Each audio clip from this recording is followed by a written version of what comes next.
بسم اللہ الرحمن الرحیم۔ السلام علیکم، ہمارے چینل میں خوش آمدید۔ ناظرین، آج میں آپ کے لیے بہت ہی خوفناک، سنسنی خیز اور دلچسپ کہانی لے کر آیا ہوں، لیکن کہانی شروع کرنے سے پہلے آپ سے گزارش ہے کہ اگر آپ ہمارے چینل پر نئے ہیں تو ہمارے چینل کو سبسکرائب کر کے بیل نوٹیفیکیشن کے بٹن کو آن کر لیجئے تاکہ ہماری ہر آنے والی نئی ویڈیو آپ تک سب سے پہلے پہنچے۔ شکریہ۔ لگے ہاتھوں ہمارے کیبن کی تاریخ تعمیر بھی سن لیجئے۔ یہ کیبن ہم اپنے وطن سے بنا بنایا لے کر چلے تھے۔ جہاز نے ہمیں ماں کیبن کے بلوچستان کے ساحل پر اتار دیا تھا۔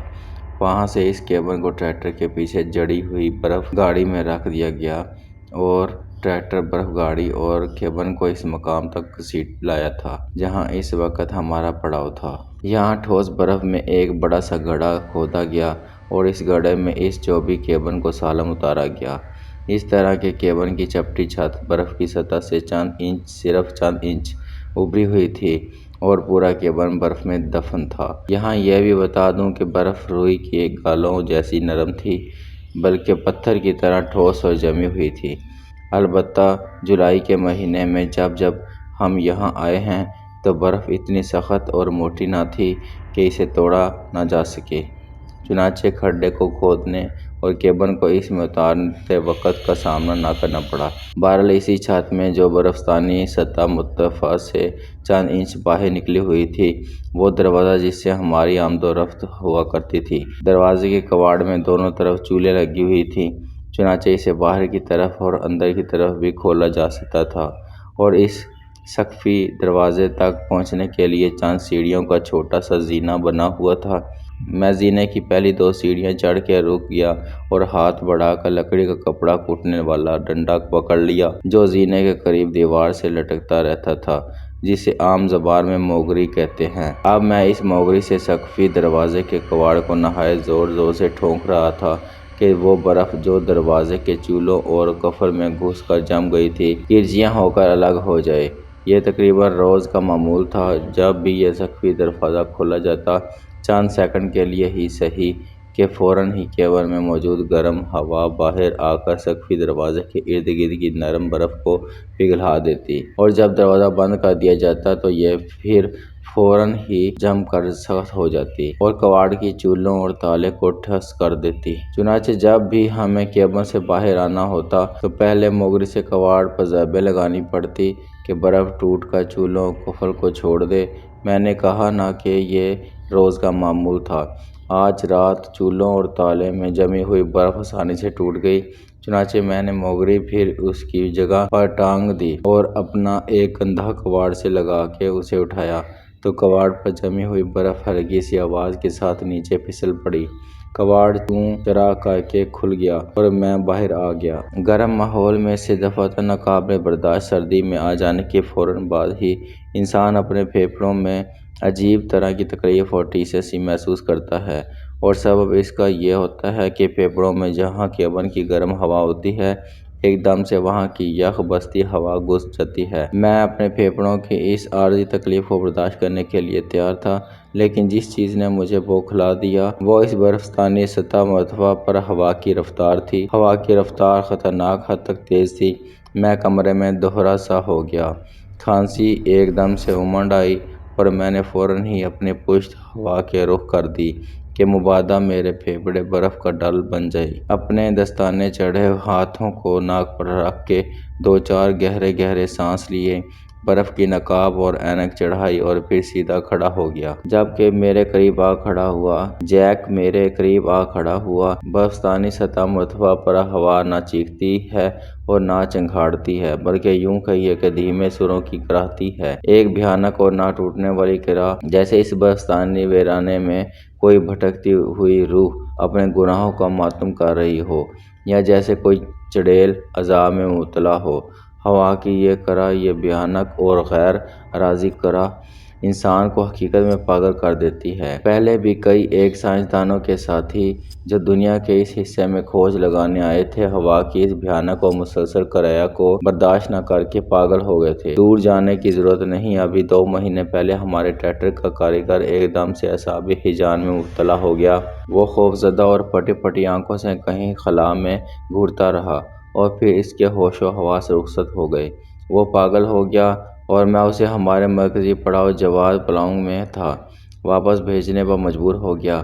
جی ہاں، آپ یقین نہ کریں گے لیکن یہ حقیقت ہے کہ اس غریب کی یہ حالت برفستانی سطح مرتفع کی ہوا کی کرہ نے کر دی تھی، لیکن آج رات اس کی کرہیں بھیانک اداسی اور پاگل کر دینے والی کرہیں کبھی تیز ہو کر گرج میں تبدیل ہو جاتی تھیں اور کبھی مدھم ہو کر سسکیوں میں۔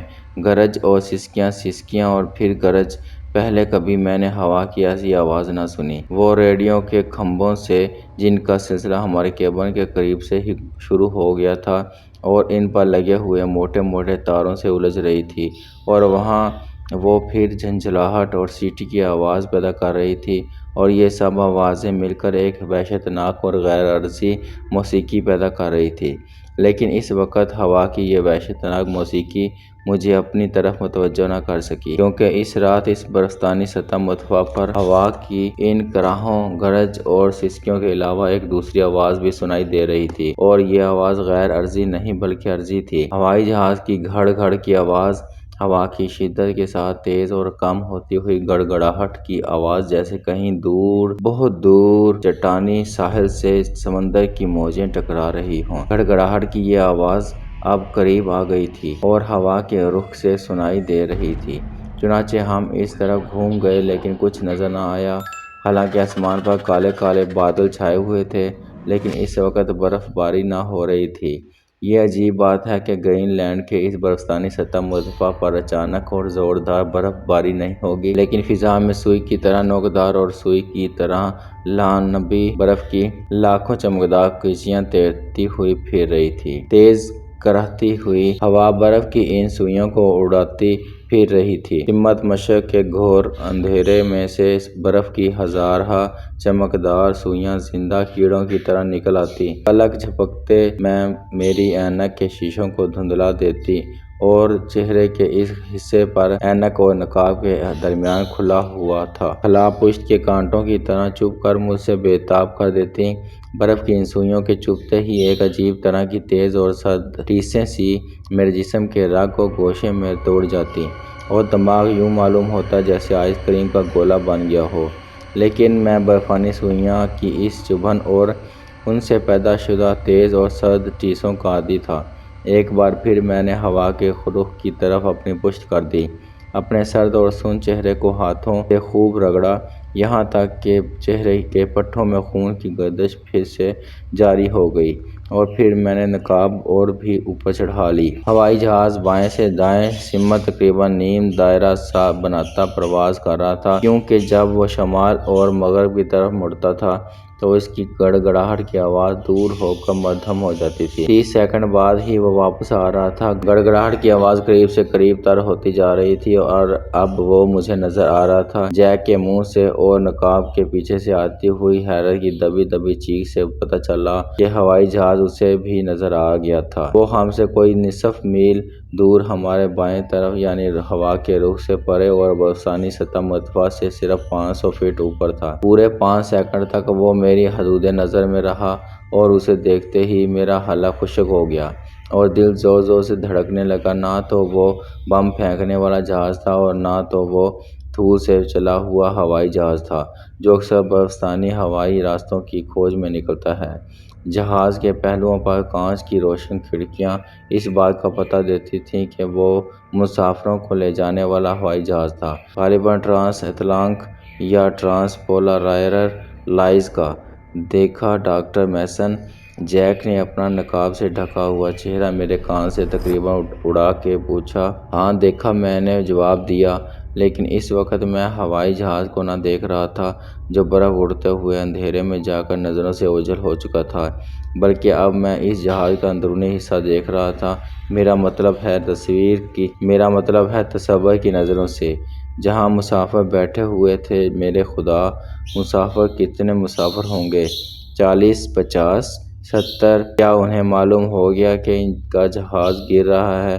کیا حالت ہو رہی ہے ان کے دلوں کی؟ پھر وہ ہونی سے بے خبر جہاز کے گرم پیٹ میں مزے سے بیٹھے ہوئے ہوں گے۔ اور پھر جہاز اپنا چکر پورا کر کے واپس آ رہا تھا، اور اس دفعہ وہ اور بھی نیچے اتر آیا تھا، غالباً 100 فٹ اور نیچے، اور اس کی رفتار بھی نمایاں طور پر کم ہو گئی تھی، غالباً 120 یا 130 میل فی گھنٹہ۔ میں ہوائی جہاز اور اس کی رفتار وغیرہ کے متعلق کچھ زیادہ نہیں جانتا، تاہم اتنا تو میں بھی جانتا ہوں کہ جب جہاز کو اتنے نیچے اڑایا جاتا ہے تو یہ کم رفتاری اس کے لیے حد درجہ خطرناک ہوتی ہے، خصوصاً اس صورت میں جب کہ جہاز بڑا بھی ہو اور برفستانی کے طوفان میں پرواز کر رہا ہو۔ برف کے ذرات اور سوئیاں یقیناً اس شیشے سے چپک گئی ہوں گی جو طیارہ باز کے سامنے لگا ہوا ہوتا ہے، چنانچہ ظاہر ہے کہ اسے کچھ نظر بھی نہیں آ رہا ہوگا۔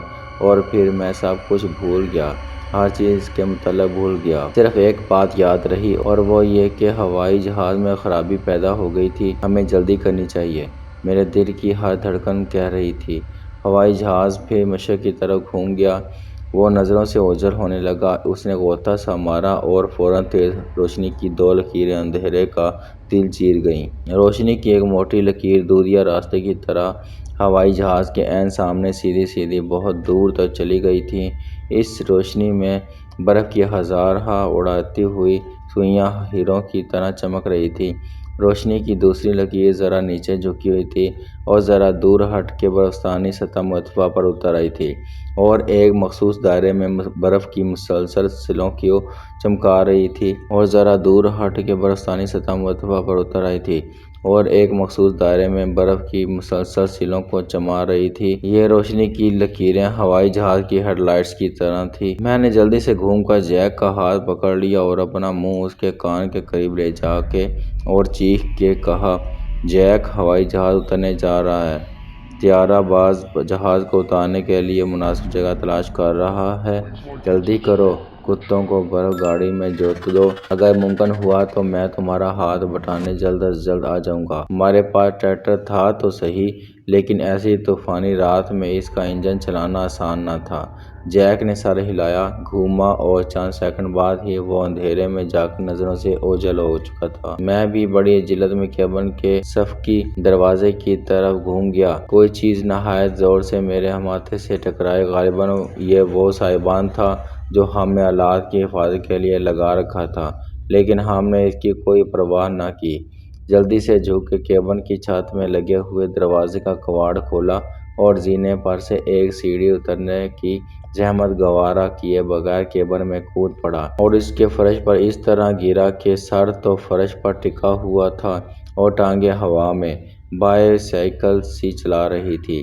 میں جلدی سے اٹھ کے پھر اپنی ٹانگوں پر کھڑا ہو گیا۔ جیس، جو تمام اونی کپڑے پہن چکا تھا، کیبن کے انتہائی سرے پر برف میں بنی ہوئی اس سرنگ میں نکل رہا تھا جس میں ہماری اشیائے خورد و نوشی، کھانے کی چیزوں اور دوسری ضروریات کا ذخیرہ رکھا ہوا تھا۔